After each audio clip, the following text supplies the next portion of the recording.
नमस्कार दोस्तों, आजकल हमारे घरों में बहुत से बुजुर्गों को ऑस्टियोआर्थराइटिस की बीमारी होती है और काफी सारे बुजुर्गों को डॉक्टर नी रिप्लेसमेंट यानी घुटने बदलवाने की सलाह देते होते हैं।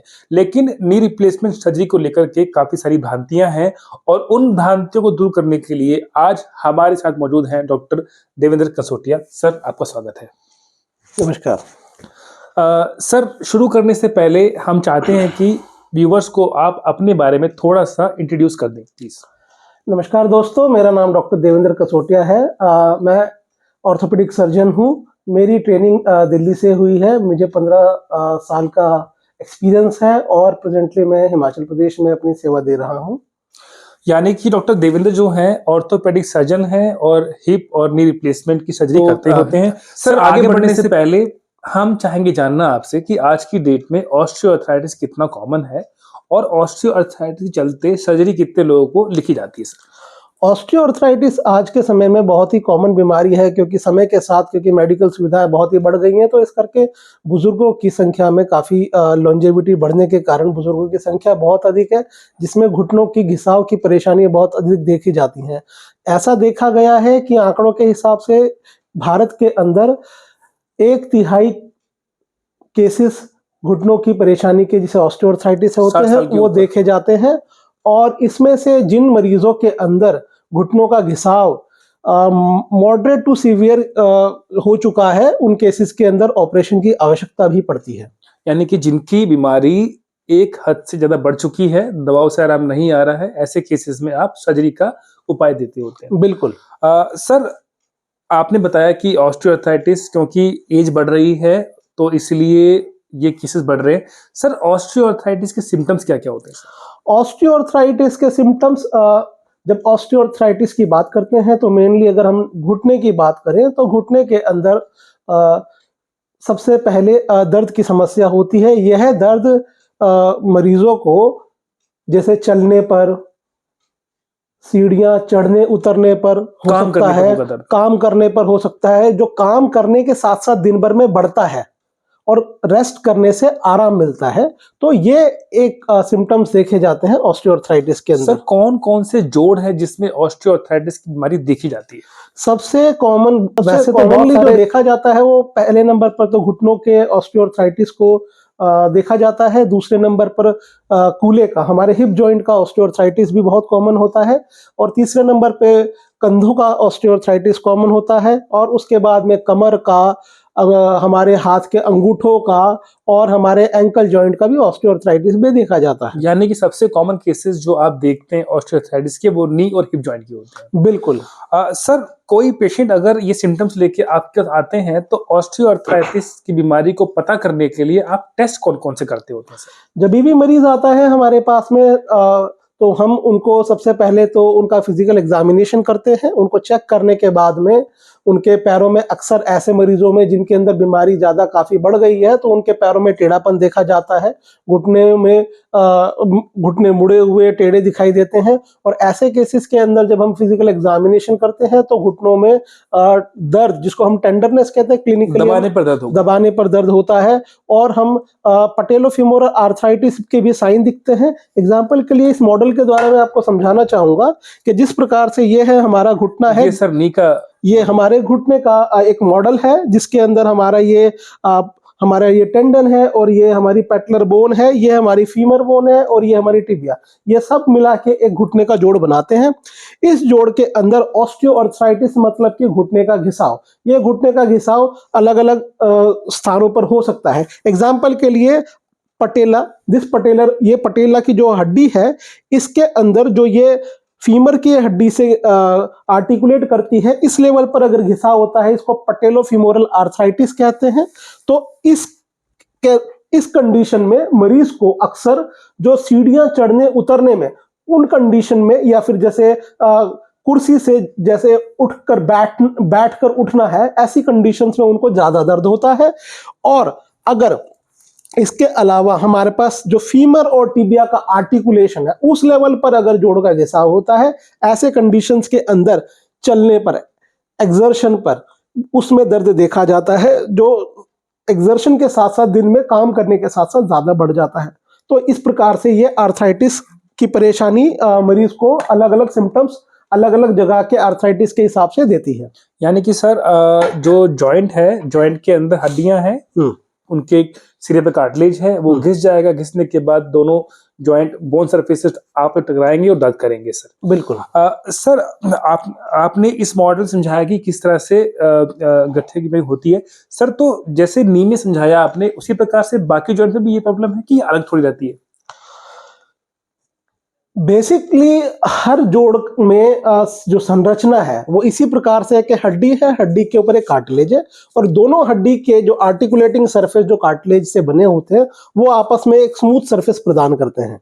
और ये जब भी ये वाला सरफेस जो होता है वो उसमें घिसाव आता है तो सबसे पहले इस कार्टिलेज का लॉस होता है, और वहां से फिर बाद में जो हड्डियां हैं वो आपस में फिर घिस के इस जॉइंट को खराब करती हैं। तो जो भी डैमेज होता है वो डैमेज की प्रक्रिया तो सभी जोड़ों के अंदर ऑस्टियोआर्थराइटिस के केसेस में एक ही प्रकार से देखी जाती है। यानी कि जो कार्टिलेज है, जो प्रोटेक्टिव मैकेनिज्म जॉइंट का है, वो खराब होने से एज के साथ साथ सभी जोड़ों में दिक्कत ऐसे ही आती है। बिल्कुल। सर जैसे कि आपके पास कोई पेशेंट आया, ऑस्टियोआर्थराइटिस की बीमारी है, नी की या हिप की है, सर कोई तरीका होता है कि आप ये तय करते हैं कि सीवियरिटी या ग्रेडिंग कितनी है बीमारी की?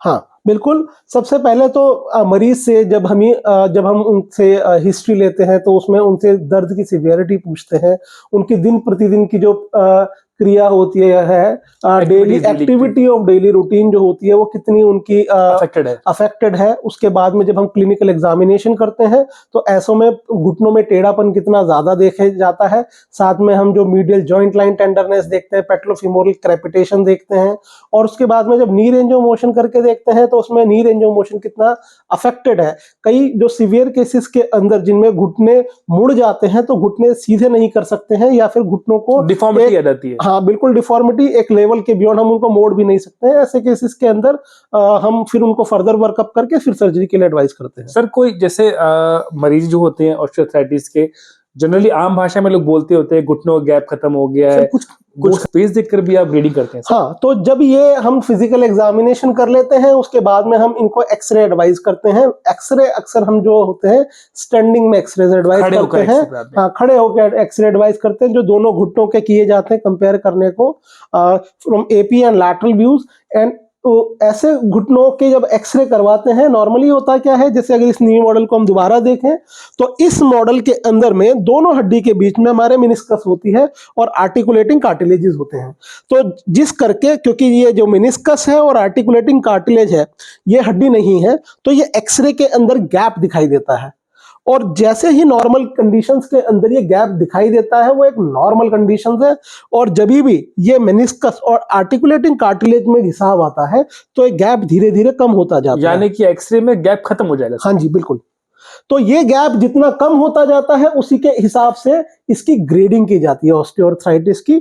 और जब गैप बिल्कुल ही खत्म हो जाता है और 50% से ज्यादा हो जाता है, ऐसे कंडीशन में जिसमें पैरों में साथ में टेढ़ापन भी हो जाता है, तब हम इनमें सर्जरी की फिर बाद में एडवाइस करते हैं मरीजों को। यानी कि सर अगर जोड़ खराब हो रहा है या हो चुका है और गैप खत्म हो चुका है, मरीज को सिम्टम ज्यादा है, डेली के काम करने में दर्द है, तो ऐसे पेशेंट्स को सर्जरी की जाना चाहिए सर? बिल्कुल। सर कोई पेशेंट आपके पास ऑस्टियोआर्थराइटिस का आता है और सर्जरी के लिए कैंडिडेट है, तो ऑस्टियोआर्थराइटिस की सर्जरी करने से पहले कोई टेस्ट करवाते हो सर आप? सबसे पहले तो फिजिकल एग्जामिनेशन के बाद में खड़े होकर जो एक्सरे करवाए जाते हैं रूटीन में वो करवाए जाते हैं, और उसके बाद में पैरों में टेढ़ापन कितना है और उसको कितना सीधा करना है, क्योंकि पैरों में कितना टेढ़ापन है और हड्डी का घिसाव कितना ज्यादा है उसके हिसाब से ऑपरेशन भी अलग अलग प्रकार के सजेस्ट की जाते हैं। कई जैसे जिसके अंदर घुटना प्रत्यारोपण की सर्जरी को अवॉइड भी करने के लिए इन अर्ली केसेस हम हाई टिबियल ऑस्टियोटॉमी की सर्जरी भी करते हैं, छोटा ऑपरेशन, जिसके अंदर छोटा ऑपरेशन जिस हड्डी को थोड़ा सा, जिसमें जो टेढ़ापन आ गया है उस टेढ़ेपन को हड्डी को काट के सीधा करा जाता है, जिससे मीडियली वो प्रेशर जो होता है वो कम हो जाता है और घिसाव की प्रक्रिया काफी धीरे हो जाती है, जिससे दर्द में भी काफी राहत मिलती है। इन सब सर्जरीज को आइडेंटिफाई बताने के लिए सबसे पहले हम उनके एक्सरे के बाद में एक स्कैनोग्राम कराते हैं खड़े होकर, जिसके अंदर हम कूल्हे की हड्डी से लेके एंकल जॉइंट तक हम एक खड़े वेट तो पूरा बेयरिंग पैर देख लेते पूरा पैर का एक एक्सरे कराते हैं, फिर हम उसमें टेढ़ापन कैलकुलेट करते हैं कि जो वेट बेयरिंग एक्सिस है हमारा बॉडी का वो कहाँ से पास हो रहा है और उसमें टेढ़ापन हड्डी में कितना है, कितने एंगल टेढ़े हैं, उसकी कैलकुलेशन से फिर हम उसमें कितना करेक्शन करना है, किस सर्जरी से करना है, वो फिर हम बाद में अपना प्लान करते हैं। यानी कि मरीज की बीमारी के हिसाब से ऑपरेशन अलग प्रकार के हो सकते हैं, एक सर्जरी नहीं है सर। बिल्कुल। सर जैसे अगर पेशेंट ऑपरेशन के लिए मान जाते हैं और चाहते हैं करवाना, तो सर मेरा प्रश्न यही है कि खर्चा कितना आता है सर एक नी रिप्लेसमेंट सर्जरी के अंदर? नी रिप्लेसमेंट सर्जरी, अब अगर पहले की बात करें तो नी रिप्लेसमेंट सर्जरी बहुत ही कॉस्टली हुआ करती थी, क्योंकि इसके अंदर इम्प्लांट की कॉस्ट बहुत ज़्यादा होती थी। बाद में पिछले कुछ सालों से गवर्नमेंट ऑफ इंडिया के द्वारा इसके नी इम्प्लांट में, TKR के इम्प्लांट में कैपिंग कर दी गई है, जिस करके एवरेज इम्प्लांट अगर इंडिया में देखा जाए तो 50 से 70,000, 75-80,000 तक की रेंज में इन जनरल अवेलेबल होता है। लेकिन ये जो कॉस्ट ऑफ इम्प्लांट है, ये सर्जरी कहाँ करवाई जा रही है, किस हॉस्पिटल में करवाई जा रही है, प्राइवेट है, सरकारी है, कौन सर्जन कर रहे हैं, क्योंकि उनकी फीस अलग अलग होती है, उस प्रकार ये इसकी ओवरऑल कॉस्ट जो है वो वेरी कर जाती है। यानी सर जैसे मान लीजिए कोई पेशेंट TKR के लिए प्लान है, टोटल नी रिप्लेसमेंट या फिर सर्जरी के लिए प्लान है सर, तो जो ऑपरेशन है वो कितना लंबा चलता है सर? ऑपरेशन सिंपल TKR के जो मरीज होते हैं जिनको घुटने में घिसाव है, बहुत ज़्यादा टेढ़ापन नहीं है, तो ऐसे केसेस के अंदर ऑपरेशन आधे घंटे से 45 मिनट तक के अंदर हम एक घुटने का ऑपरेशन कर पाते हैं। यानी 1 घंटे से कम में सर्जरी हो जाती है। हाँ, बिल्कुल। सर ऑपरेशन होने के बाद कितने दिन लगते हैं मरीज को खड़े होकर खुद चलने पर? हाँ, तो उससे पहले एक और बात बता दूं क्या, क्योंकि ये एक घुटने का ऑपरेशन आधे से पौने घंटे में होता है। जब हम दोनों घुटनों का करते हैं साइमल्टेनियसली में 1 से सवा घंटे के अंदर दोनों घुटने का एक ही बार में एक ही सिटिंग में भी करते हैं। और जो ऑपरेशन के बाद में हम नेक्स्ट डे मॉर्निंग में जब हम मरीज को खड़ा करते हैं और खड़ा करके फुल वेट बेयर करा के उनको वॉकर की मदद से चलाना शुरू कर देते हैं। तो यानी कि सर्जरी के नेक्स्ट डे ही चलना संभव होता है सर? बिल्कुल। सर कोई कॉम्प्लिकेशन सर्जरी के सर? हाँ, सर्जरी, क्योंकि कॉम्प्लिकेशन तो हर सर्जरी की होती है, तो ऐसे ही नी रिप्लेसमेंट की भी कॉम्प्लिकेशंस होती हैं। कुछ पेरी ऑपरेटिव कॉम्प्लिकेशंस होती हैं जो ऑपरेशन के दौरान या इमीडिएटली ऑपरेशन के बाद हो सकती हैं। ऑपरेशन के दौरान अक्सर अगर सर्जरी रिलेटेड कॉम्प्लिकेशंस की बात करें तो उसमें जैसे ब्लड लॉस एक कॉम्प्लिकेशन है, जिसको कम करने के लिए हम जैसे टूर्निके का इस्तेमाल करते हैं, और ऑपरेशन के दौरान हम अलग दवाइयाँ देते हैं, जैसे ट्राइनेक्सामिक एसिड देते हैं, और इस तरीके से हम इनको ब्लड लॉस को कम कर पाते हैं, जिसको हम काफ़ी कम ब्लड लॉस ऑपरेशन के अंदर होता है ओवरऑल। उसके बाद में दूसरी जो कॉमन कॉम्प्लिकेशन जो देखी जाती है वो DVT, deep vein thrombosis followed by pulmonary thromboembolism can be a dreaded complication of this, जो बहुत ही कम केसेस में देखी जाती है। और इस परेशानी को अवॉइड करने के लिए हम प्रोफाइलैक्टिकली मरीजों में DVT प्रोफाइलैक्सिस देते हैं, जिसके लिए हाँ, हम जिसमें एंटीकोगुलेंट, लो डोज एस्पिरिन और साथ में DVT पंप्स भी हम मरीजों को देते हैं। सर लेकिन ये कॉम्प्लिकेशन बहुत कॉमन तो नहीं होंगे सर? नहीं, ये इतनी नॉर्मली हम जितने भी मरीजों को ऑपरेशन करते हैं अभी तक हमने बहुत ही कम मरीजों के अंदर ये देखी है, क्योंकि हम पहले से ही प्रोफाइलैक्सिस यूज करते हैं। इन एब्सेंस ऑफ प्रोफाइलैक्सिस ये कॉम्प्लिकेशन होने के चांसेस काफी यानी ज्यादा कि सर 95 to 99% पेशेंट्स के अंदर सर्जरी में कोई कॉम्प्लिकेशन नहीं होता है, किसी एक आध केस में कॉम्प्लिकेशन देखने को मिल सकता है। बिल्कुल बिल्कुल। सर आप काफी टाइम से नी रिप्लेसमेंट सर्जरी कर रहे हैं सर, आपने बहुत पेशेंट देखे हैं सर, कुछ कॉमन मिथ्स एंड मिसबिलीफ जो आपने सर देखे हो आपके मरीजों में सर? तो सबसे पहला तो जो मिथ है कि ये कि मरीज ऑपरेशन के नाम से बहुत डरता है।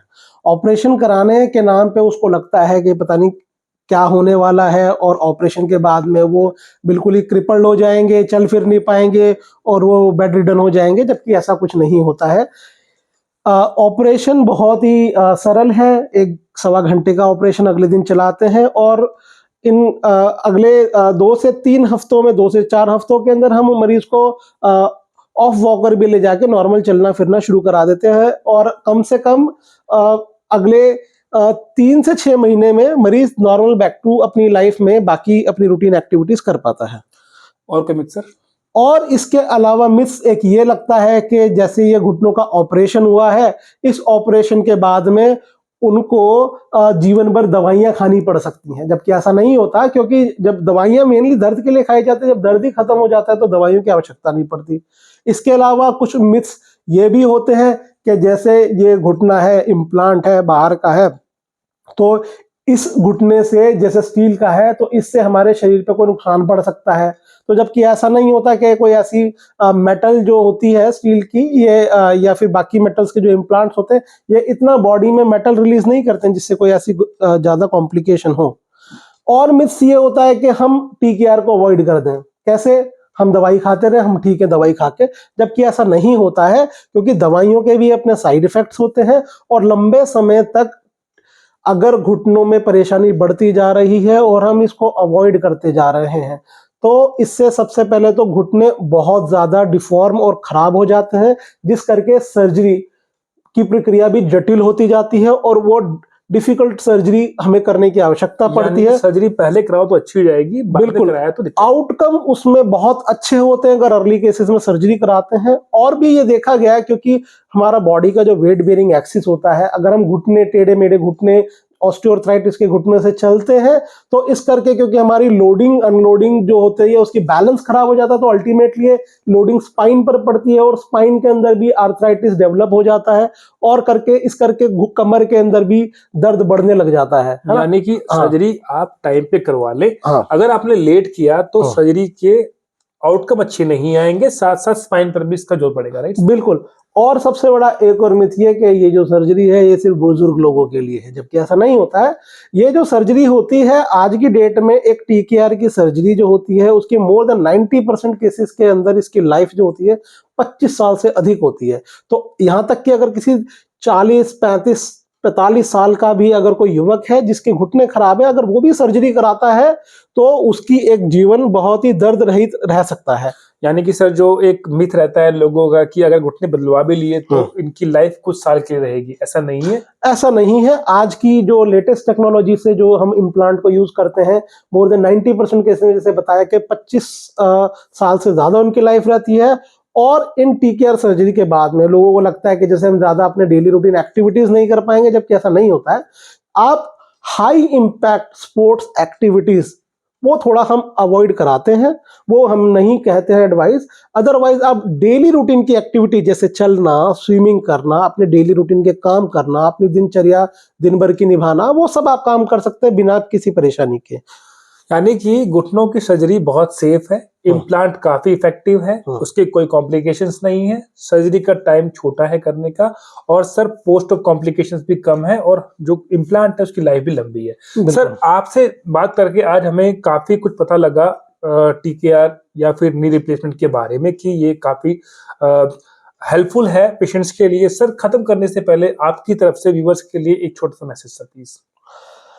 दोस्तों, घुटनों की या किसी भी जोड़ की परेशानी जब, क्योंकि ये मरीज की डेली लाइफ जो होती है, क्वालिटी ऑफ लाइफ को बहुत ही कॉम्प्रोमाइज करती है, खासकर बुजुर्ग लोगों के अंदर। जब भी ये शरीर में अलग अलग जोड़ों में जैसे दर्द ये समय के साथ साथ बढ़ता जाता है, तो ये बेड रिडन होते जाते हैं, अपनी डेली रूटीन की एक्टिविटीज नहीं कर पाते, जिस करके इनको और भी बीमारियां जैसे वेट गेन होना, डायबिटीज होना, हाइपरटेंशन और भी बाकी बीमारियां होने लग जाती हैं, क्योंकि अपने डेली रूटीन एक्टिविटीज भी अच्छे से नहीं कर पाते हैं, ये दूसरों पे डिपेंडेंट हो जाते हैं। इस करके इनमें फिर डिप्रेशन आना और बाकी लो सेल्फ कॉन्फिडेंस आना, ये भी चीजें बढ़ने लग जाती हैं। तो क्योंकि और फिर ये जो दवाइयां खाते हैं, ये समय के साथ साथ अगर ज्यादा दवाइयां खाते जाएं तो फिर ये भी, इनके भी साइड इफेक्ट्स होते हैं।